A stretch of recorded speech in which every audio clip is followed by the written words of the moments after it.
लापता पनडुब्बी की यात्रा से लौटे लोगों ने सुनाई डरावनी कहानी। बोले, पहले से पता था कि जान जा सकती है। पिछले साल ही टाइटैनिक का मलबा देखने गए डेविड पोग ने खुलकर इस यात्रा के बारे में बातचीत की। उन्होंने कहा कि इस यात्रा के दौरान कुछ भी होने की स्थिति में आपके हाथ में कुछ भी करने के लायक नहीं होता है। उन्होंने बताया कि अंदर मौजूद लोगों की जान चली भी जाए तो भी पनडुब्बी लौट सकती है। अटलांटिक महासागर में टाइटैनिक जहाज का मलबा देखने गई पनडुब्बी का अभी तक कोई पता नहीं लग पाया है। उसे खोजने के लिए 96 घंटे की समय सीमा समाप्त होने वाली है। इसी के साथ इसमें मौजूद ऑक्सीजन भी तेजी से खत्म हो रही है। पनडुब्बी टाइटन में 5 लोग सवार हैं। विशेषज्ञों के मुताबिक पनडुब्बी में सवार लोग ऑक्सीजन को बचाने का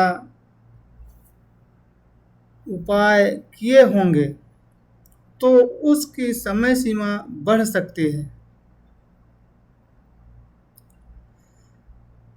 हालांकि अभी ये कहा नहीं जा सकता कि पनडुब्बी में मौजूद लोग जीवित हैं या नहीं। अमेरिकी तटरक्षक ने गुरुवार को बताया कि एक कनाडा के जहाज द्वारा भेजा गया एक रोबोट समुद्र के तल पर पहुंच गया है और उसने पनडुब्बी की तलाश शुरू कर दी है। पनडुब्बी की खोजबीन के बीच इससे पहले टाइटैनिक जहाज का मलबा देखने गए लोगों ने अपने भयावह अनुभवों के बारे में बताया है। 2 साल पहले टाइटैनिक के मलबे को देखने के लिए गए अभिनेता एलन एस्ट्राडा ने बताया कि यात्रा के दौरान सभी लोगों को पता था कि वो रिस्क उठा रहे हैं। उतनी ही गहराई में जाने के बाद अगर कुछ हुआ तो हम कुछ नहीं कर पाते। ये भी हम लोगों को पता था। इस यात्रा में कुछ भी खास नहीं था और न ही इसमें ज़्यादा जगह थी। साल 2021 में टाइटैनिक का मलबा देखने गए आरोन न्यूमैन ने अपने एक इंटरव्यू में बताया कि जहाज छोटा था। कुछ ही मिनट के बाद पूरी तरह अंधेरे में थे। हम लोग इस ऐसी स्थिति में सिर्फ पनडुब्बी की लाइटें थी जिनमें बाहर या अंदर देखा जा सकता था। इन लाइटों की मदद से बिना कोई 100 मीटर से ज़्यादा नहीं देख सकता था। पिछले साल इस ट्रिप पर गए माइक रीस और उनकी पत्नी ने बताया कि यात्रा के दौरान काफ़ी परेशानी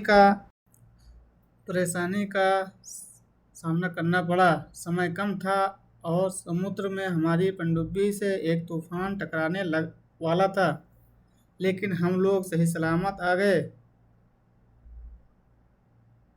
मलबा देखने गए डेविड पोग ने खुलकर इस यात्रा के बारे में बातचीत की।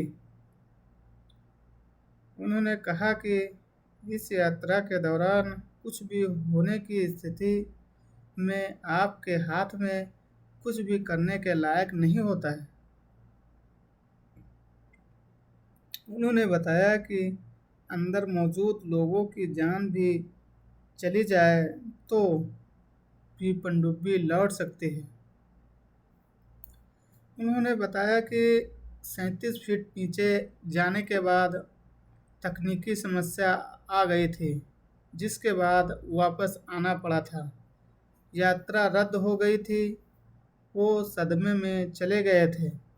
उन्होंने बताया कि इस यात्रा से पहले यात्रियों से एक कागज़ पर हस्ताक्षर करवाए जाते हैं, जिसमें लिखा होता है कि इस यात्रा में इस यात्रा के दौरान जान भी जा सकती है।